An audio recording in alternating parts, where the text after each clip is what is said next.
రేపు రాబోతున్న సార్వత్రిక ఎన్నికల్లో మన కోవూరు నియోజకవర్గం టీడీపీ నుంచి వేమిరెడ్డి ప్రశాంత్ రెడ్డి పోటీ చేస్తుంది. ఆమెకు ప్రత్యర్థి అభ్యర్థిగా వైసీపీ నుంచి మీకున్న ప్రస్తుత ఎమ్మెల్యే ప్రసన్న కుమార్ రెడ్డి. ఎవరు గెలిచే పరిస్థితి సార్ కోవూరులో? వేమిరెడ్డి ప్రశాంత్ రెడ్డి. వేమిరెడ్డి ప్రశాంత్ రెడ్డి గెలిస్తే మన కోవూరు నియోజకవర్గం అభివృద్ధి బాగా చెందుతుంది. మన నల్లపురెడ్డి ప్రసన్న కుమార్ రెడ్డి గెలిచిన తర్వాత ఆ అరాచకాలు పెరిగిపోయినాయి, గ్రావిల్ మాఫియా పెరిగిపోయింది, ఇసుక మాఫియా పెరిగిపోయింది, రౌడీజం పెరిగిపోయింది. బుచ్చిరెడ్డిపాలెంలో ప్రశాంతమైన బుచ్చిరెడ్డిపాలెం రౌడీజానికి అడ్డాగా మారిపోయింది. వీటన్నిటికీ మనం స్వస్తి పలకాలంటే మనం వేమిరెడ్డి ప్రశాంత్ రెడ్డిని గెలిపించుకోవాలి. వేమిరెడ్డి ప్రశాంత్ రెడ్డిని గెలిపించుకున్న తర్వాత యువతకు జాబులు ఎక్కువగా వచ్చే అవకాశాలు ఉన్నాయి. మన ఊరంతా డెవలప్ అవుతుంది. అన్ని రకరకాలుగా అన్ని ఇబ్బందులు లేకుండా, ఎటువంటి కమిషన్ లేకుండా, ఎటువంటి ఒక అధికార పార్టీ నాయకుడు రికమెండ్ లేకుండా ఏ ఆఫీసులోకి వెళ్ళినా మనం పని చేయించుకునే గల కెపాసిటీ మనకి ఉంటుంది. అందుకని మనం వేమిరెడ్డి ప్రశాంత్ రెడ్డిని ఓటేసుకొని గెలిపించుకోవాలి. ఇంతకుముందు ఎన్నో పార్టీలు కూడా అధికారంలో ఉన్నాయి. మీ నియోజకవర్గంలో అభివృద్ధి పరంగా ఎలా ఉందంట?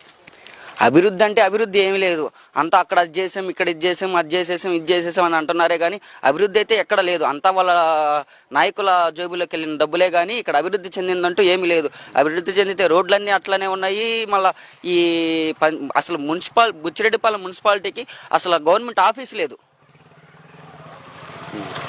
అందువల్ల మనం వేమిరెడ్డి ప్రశాంత్ రెడ్డిని గెలిపించుకోవాలా. ఆమె గెలిస్తే ఎలా ఉంటుంది అనుకుంటున్నాం మీ నియోజకవర్గం అభివృద్ధి పరంగా? ఆమె గెలిస్తే ఆంధ్రప్రదేశ్ రాష్ట్రం మొత్తం కోవూరు నియోజకవర్గం వైపు చూసే విధంగా అభివృద్ధి చేస్తుందని మేమందరం అనుకుంటున్నాం. నమ్మకం ఉంది, అనుకుంటున్నాం, గెలుస్తుంది కూడా. ఏంటి అభిప్రాయం? మా అభిప్రాయం అంటే ఏం లేదు. వాళ్ళు ఏం డబ్బుల కోసం చేసే రాజకీయం కాదు, కమిషన్ల కోసం చేసే రాజకీయం కాదు. వాళ్ళకి డబ్బు పరంగా చాలా ఉంది. కాకపోతే అందరు అంటే ఇప్పుడు వాళ్ళు 40%, ఒక 20% ప్రజలకి సహాయం చేస్తున్నారు.